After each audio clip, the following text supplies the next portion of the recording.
When I found you, I found somebody who cares.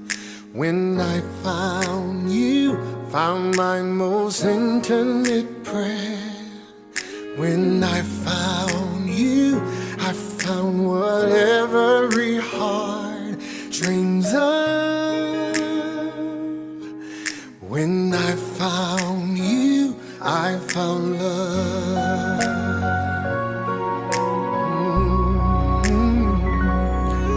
When I found you, I found the rest of my life. When I found you, I told all others goodbye. When I found you, I saw my fears fly away like a dove. When I found you, I found love. I know true love sounds crazy.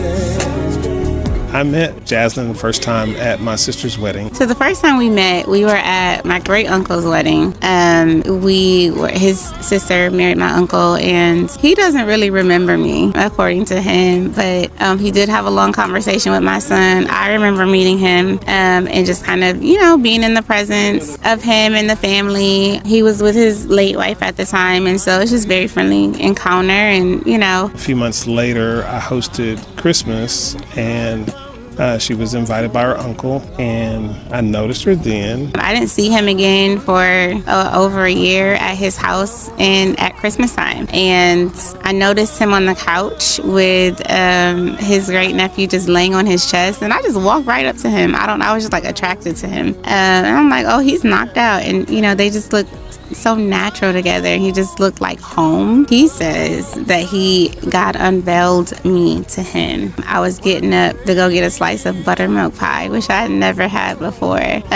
Strangely enough, his former mother-in-law had baked the pie, and I was like, who made this? Who made this pie? Let me get the recipe. And so she ended up texting me the recipe, but my uncle tried to play matchmaker, and he was like, Darren asked for your number, something about a recipe. And I think my uncle told Darren that I wanted his number for a recipe. Later got a text from her uncle talking about a recipe of some sort that she was after, and then didn't respond to that, and then later got a text from her asking about a recipe that her uncle said that I was supposed to be giving her. And so didn't hear back from her right away, and so texted my mother-in-law and found out that they were already exchanging recipes, so she wasn't really after a recipe. And so I reached out and said, hey, I don't remember, something about a pie, or my uncle wanted me to reach out to you about a pie. I don't remember like the back and forth of it, but I was very clear on this ain't that. Like, I'm not dating right now. I'm pursuing God. Like, that's not where I am. And he wasn't either. He was in his grief journey, and I didn't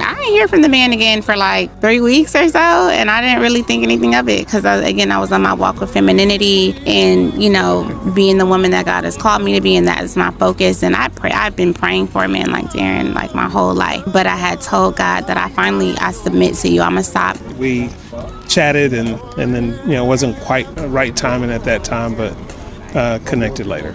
Being on dating sites and looking, and if you never ever send another man, if you never do another thing, Lord, you're enough. And I appreciate you, and and I'm just gonna walk and be faithful and submissive. And then Darren showed up, and he said, when I'm coming, you're gonna know I'm coming, right? And so we kind of slow walked it. Our first date, so he got us concert tickets. He was kind of in between, like if we weren't dating, we were going as friends, but he was like, you're a special friend, I can't go with you because I got special feelings for you. So he disinvited himself to the concert. And I ended up going with my friend, and I was like real mad about that. Pho is like my favorite noodle soup, Asian noodle soup, and he told me that he had taken his rings off and he was ready to move forward, and I've been following the man around like a little puppy ever since.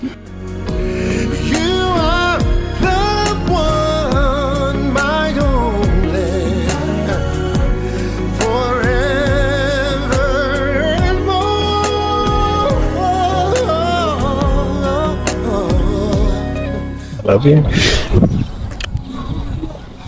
You would make me so happy if you would be my wife. Yes. Yes. You found one more reason to smile. When I found you, I knew I finally found enough.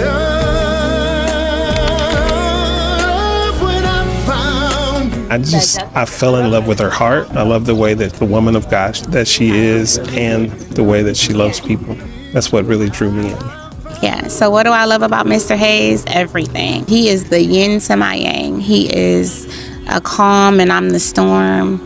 I love that God leads him, and God is the head of my life, and so any man that's in my life is going to have God be the head of his, and he is absolutely that. He is a man of the people. I am definitely a people advocate, and so I think we just mesh well in that area. He prays over me. He covers me. He nurtures my heart. He accepts me as I am. He takes time to love my sons. I can grow with him. I can feel safe with him. I can be feminine with him. I don't have to be in control with him. The world is less of a scary place because he is just everything that God ever has called a husband and a man to be. He was a husband before God ordained him to be mine, right? Like, he was very intentional, like, hey, I'm not dating. Like, when I'm dating, I'm dating to marry, and I'm going to be looking for a wife. And I'm just so grateful that God called me to be a wife and step into my femininity and learn how to be led and be submissive. So I was ready for him. He's a family man. We value community. We both want to travel. We both are ambitious. And so he just compliments me in every way. This is why I love you. Ooh, this is why I love you. Because you love me. You love me. This is why I love you. Ooh, this is why I love you. Because you love me. So I just, in 5 to 10 years, just happy together, growing, learning more about each other, in our dream forever home, traveling. What about you? 5 years, we should be hitting our stride and, doing the business things that we talked about and making sure that we're serving people and we're doing the things that God has called us to do. I'm following wherever he's going. So I trust him to lead us 5, 10, 20 years from now. Forever and a while, in my heart is where you'll stay. And this is why I love you.